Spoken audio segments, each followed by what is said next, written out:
Hi everyone, this is Ranjit and welcome to the fourth video in the GeomAlgoLib series. We are currently in the process of writing our own 3D convex hull algorithm, and in the last video we created the convex hull class and we added all the data structures that we are going to need in this algorithm. In this video we will continue writing functions and constructors, etc. for this class and try to get the algorithm working. If you haven't seen the first video, I would strongly recommend that you check it out. You should be able to find the link in the description. So we're going to have a method that actually implements all the steps that we discussed that are part of the algorithm. And we're going to call that method compute. And we're going to need a method to add faces to the convex hull. So we're going to call it setFace. So if we're going to be adding faces, we also need a method to remove faces. So let's add a method that's called popFace, and it takes the index of the face to be removed as a parameter, and it also has some return parameters. So this takes the index of the face that needs to be removed, and it returns the face that it just removed, and it also returns through these parameters the edges of the removed face, which are essentially now naked edges, and the faces adjacent to the removed face. So we're going to need to check if a face is visible from a point.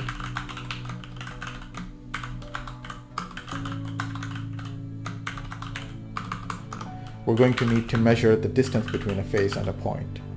So it's going to be plane distance.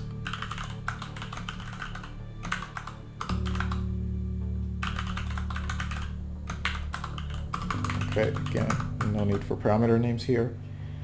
We need a method to get the farthest point from a given face. So if you remember, this is step 4 in our algorithm description, to be able to get the farthest point for any given face.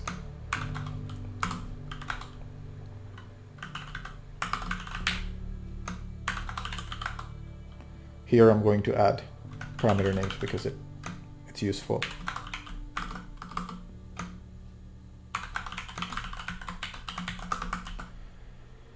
And we're going to need a method to update the exterior points.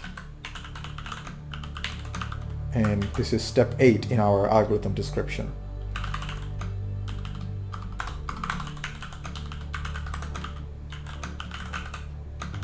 And it's going to take a vector of new faces, because we update the exterior points whenever we pop some faces and add some new faces. So this is going to need to know what faces have been popped and what faces have been added. And we're going to need a method to create our initial simplex. So this is step 1 of our algorithm.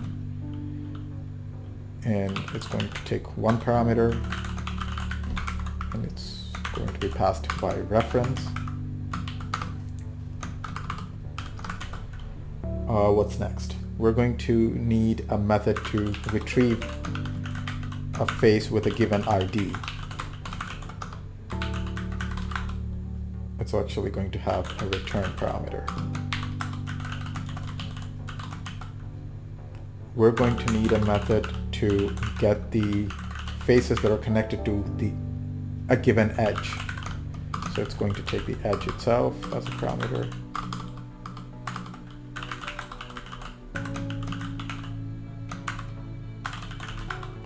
And it's going to return the faces as a return parameter. We need a method to get the center of any given face, and it's going to take the face itself as a parameter. Okay, so that concludes all our private members. Now let's get started with the public members. We're obviously going to need a constructor that takes the coordinates of the points that define the convex hull. We just expect a flat array of coordinates, and because we're accepting it as a pointer, we're also going to need to know the number of points to be read from this pointer location. And we're going to need a method to get the point at any given index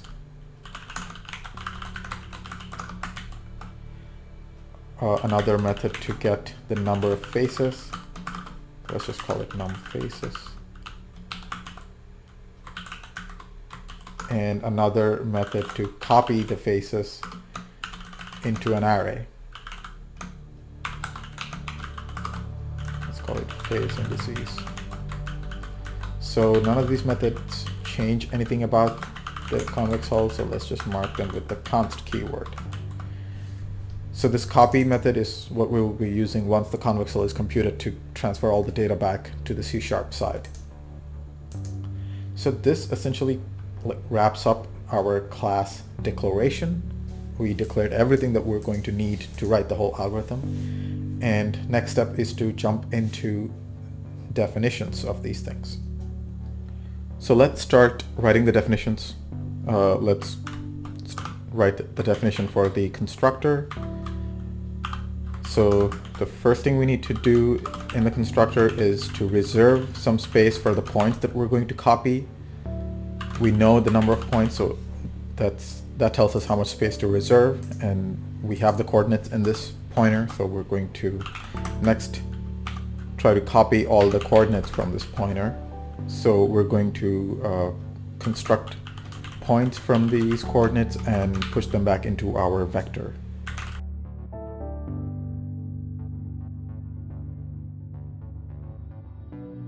So next we're going to copy the total point count into our class member variable. We're going to compute the center, which is essentially the center of mass of all the points. We have a convenience method to calculate the average of vectors, so we're just going to use that. And then we're going to call the compute method. So now that we copied all the data that we need to compute the convex hull, we're just going to call the compute method, and we expect this method to properly compute the convex hull. Let's go back to the header file again. Let's do the easy stuff first. In this method, we just have to return the point for the given index.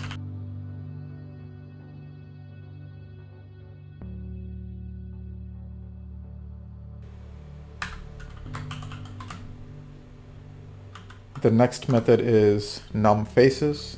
We just return the number of faces. All our faces are stored in this unordered map, so we just return the size of this map. That's simple. So for the next function definition, let's start with the most interesting part, which is the compute function. This is where we're going to go through all the 9 steps that we discussed in our algorithm description. So let's just add a definition for compute in our source file. Let's switch to the set source file and start writing our algorithm. I mean, this is not going to work because we also need to write the definitions for all the other functions, but we've declared those functions and we've decided what they need to do, so we can sort of pretend that they're defined and just use them in our compute function. And we'll go back and define them later. Okay, so first let's create a variable that maintains a running index for all the triangles that we're going to create throughout the algorithm. Let's initialize it to 0, and every time we create a triangle, we increment this variable, and that ensures that the IDs of all our triangles are unique, because every time we create one, we increment the ID. Let's call it face ID, because that's more accurate. So that stands for current face ID. Okay. And next step is to create the initial simplex and just pass the current face ID to it. So the reason we pass it is because the simplex will have 4 faces, and by the time this function is finished running, this ID would have been updated to 4, accounting for the faces that have been created. We can assume that this function created the 4 faces of the tetrahedron and added those faces to the hull. So those faces already exist by the time we get to line 31. So the next step from our algorithm description is to create the queue of faces. So let's just initialize an empty queue, and looks like we won't be able to actually use a queue unless we add an include statement. So let's just go to the header file and add our include statement for using queues. So back in the source, now we can use queues. And this queue is going to just have the IDs of the faces. So I'm going to call it face queue. And let's write a for loop to copy all the faces into the queue.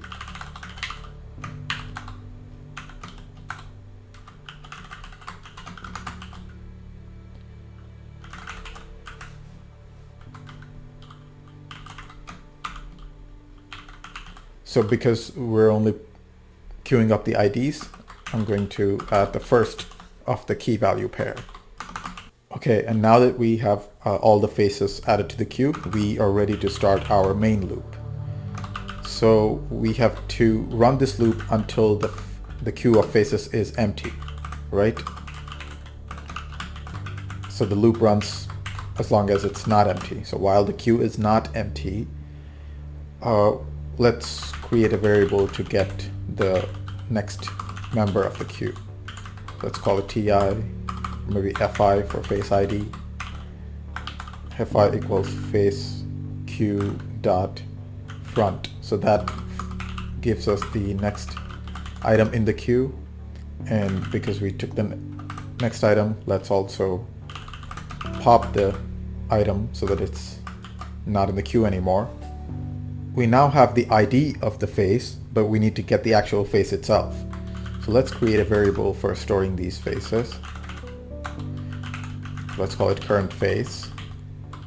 And let's try to get this face using our getFace method, which is supposed to take the ID and set the actual face to the second reference parameter. And it returns false if it doesn't find a face with that ID in our unordered map. So let's put that whole thing in an if condition. And if we're inside this if condition, that just means that there is no face with this ID. So we have nothing to do but just continue, pick the next face and continue with our loop. So the next step is to get the point that is farthest from this face. This point has to be outside the convex hull and the face has to be visible from this point. And we have a method that we wrote that is designed to do that. Well, we haven't defined it yet, but once we define it, this is what it's going to do. So we're going to pass the face itself, and the second and the third parameter are return parameters. So let's just create some variables for that. So we're going to have a far point, and we're going to have the index of the far point. So I'm going to call it FPI, which means far point index. So I'm going to pass those two. Those are passed by reference. So by the time this function is finished, the values of these parameters will be set to the farthest point and the index of the farthest point. And if the method fails to find any point that meets these conditions, that is outside the convex hull, is the farthest from this face, and the face is also visible from the point. If it can't find any such point, then this method will return a false. So when that happens, we also want to continue and not bother with this face at all. So let's just move this into the same if condition, because the body of the if clause will be the same.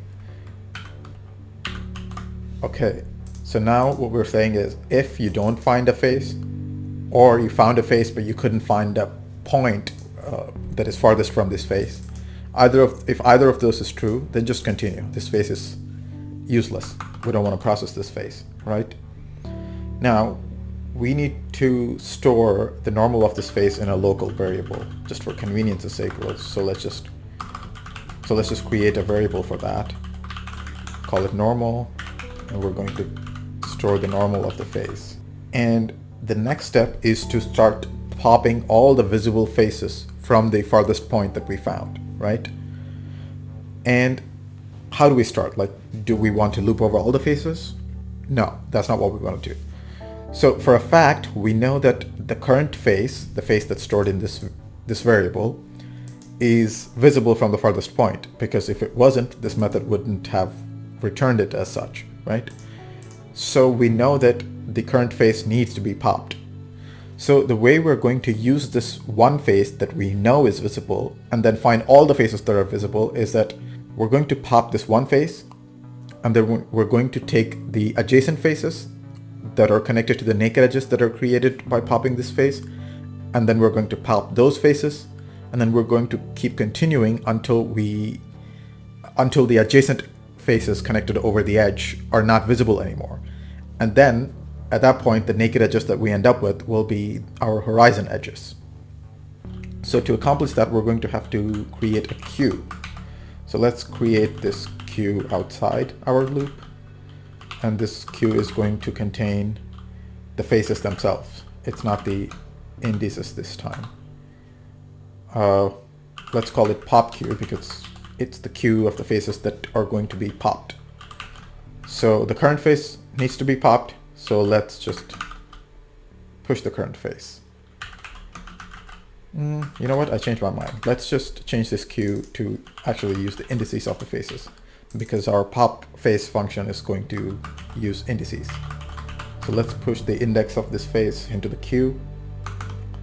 And now we are going to have to take the naked edges, get the connected faces, pop them, and keep continuing this and populate our horizon edges array. So to do that, we first need this array. Well, it's not an array, it's going to be a vector. Edges are represented as index pairs, so it's a vector of index pairs. And I'm going to call it horizon edges. Right? And we also need to maintain a vector for all the popped faces. So I'm going to make it a vector of the faces and popped faces, and we're also going to create some new faces after we found the final horizon edges. So I'm going to use the new faces vector for that. Okay, now let's clear our horizon edges. I mean, in the first iteration it's empty, but in the second iteration it could have been used and it could have some data in it. We want to start over, so let's clear the horizon edges. Let's also clear the popped faces because it could be populated. It could have been populated with something in the previous iteration of the loop. And now we're going to start a nested loop on the pop queue. So as long as there's faces that need to be popped, which is as long as this queue is not empty, we're going to continue popping the faces, right? And we are going to need a variable to store the faces that we pop. So I'm going to create a pop face variable. I'm going to call it pface for short. And then we also need something to store newly created faces for later. So I'm going to add that as well. So the first thing we do is pop the actual face and put it in our pface variable that we just created. And to pop it, we have the pop face function. It takes the index of the face that needs to be popped. It's going to be the first, the front item in our queue. That's what we need to pop. And we need to store the edges of the face that we just popped and the connected triangle somewhere. So I'm going to create some variables to store this information. So we're going to create an array of size 3, because a triangular face can only have 3 edges and 3 adjacent faces connected over those edges. We're not interested in faces connected over the vertices. We're only interested in the faces connected over the edges. So let's call it adjacent faces, and then an index pair that stores the edges of the triangle that we just popped. Let's call it adjacent edges, or just edges is fine. There's going to be 3 of those as well. So to our pop face method, let's pass these 2 local arrays as parameters, and the method will populate them with the data that we want. So the first one is edges, and the second one is adjacent faces. So now that we popped the first entry in our pop queue, let's just make sure that that is removed from the queue by calling the pop method. I realize there's just too much pop going on in the code and in the audio right now. I'm just saying pop too often, but I hope it's not too confusing. Okay, so now that we popped this face, we need to check if this popped face is actually valid, because maybe this index that we just supplied doesn't exist in the map. Maybe this face was already popped somehow. In those cases, the face that the pop face function returns is going to be invalid. So let's just do a check for that and bail out early if it's not valid.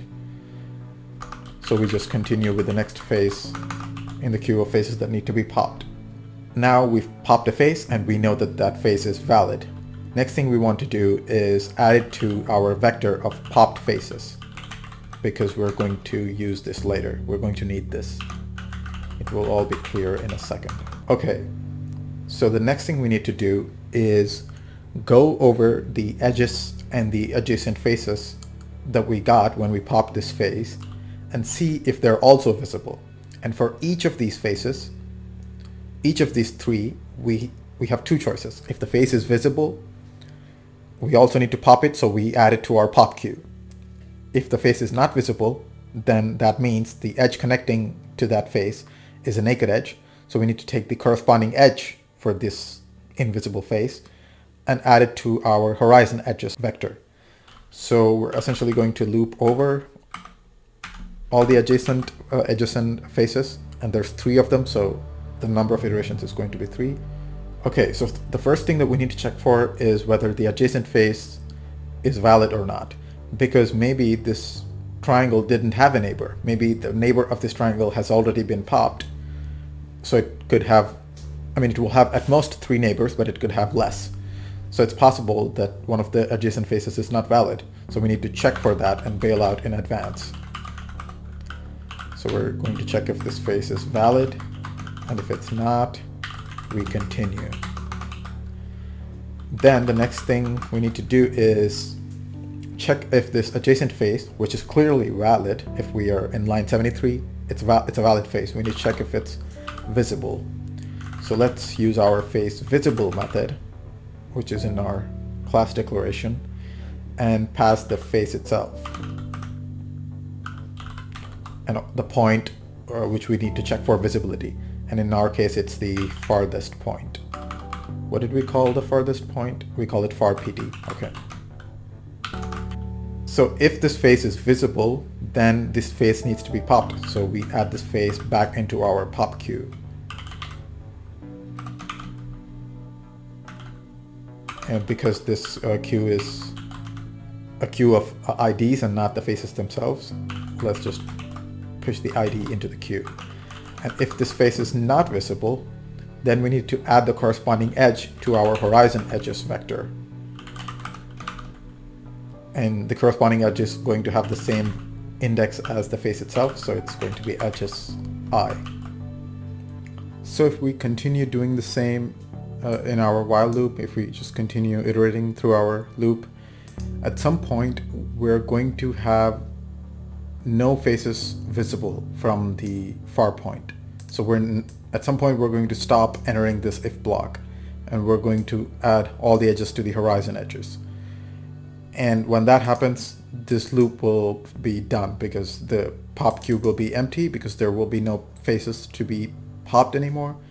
And that means we popped all the visible faces and we found the horizon edges. So the next step is to create new faces. So we're going to want to create one face for each horizon edge that we found. So let's just loop over all the horizon edges. I'm going to call it HE for horizon edge.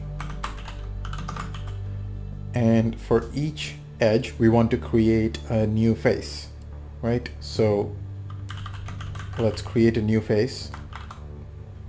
We already have this variable created, so let's just assign to that. Use the constructor current face ID ++ because we want to use it, and then increment it so that the next face doesn't have a conflicting ID, and the 3 vertex indices for this face. So one vertex is definitely the far point, and its index is the far point index that we already have in a variable, and the 2 other vertices are the ends of the horizon edge. So that's he.p, he.q. So p and q are the endpoint indices for that edge. So now that we've created this new face, we need to set this face to our convex hull.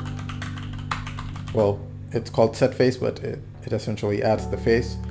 The orientation of the face is determined based on the order of these three vertices, and we just arbitrarily typed the far point index, the P and the Q of the edge, so we don't know if they're oriented counterclockwise or clockwise. So the set face method will have to take care of that and flip the face if necessary. And then we need to add this newly created face to our face Q so that it can be processed later. We're going to just add its ID, and then we need to add this to our new faces vector. I haven't explained what we need this for yet, but it'll be clear in a moment. So now we looped over all the horizon edges, created new faces, and added them to our new faces array and the original face queue itself. So when we created these faces, we changed the volume of the convex hull. So some points that were before outside the convex hull could now be inside the convex hull. So we need to find these points and remove them from our outside points set.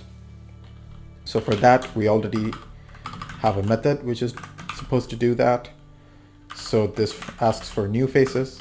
That's what we needed new faces for, and it also needs to know popped faces. Oh, if I can manage to type it. Okay, so that updates our outside point set, and we just continue with this outer while loop until our face queue is empty. So that essentially wraps up all the logic that we want to fit into this compute method. But we're not yet ready to build and run any of this code because we haven't yet written the definitions for the rest of the functions in the class. So that is what we will be doing in the next video. With that, I will conclude this video. Thanks for watching and see you in the next one. Bye.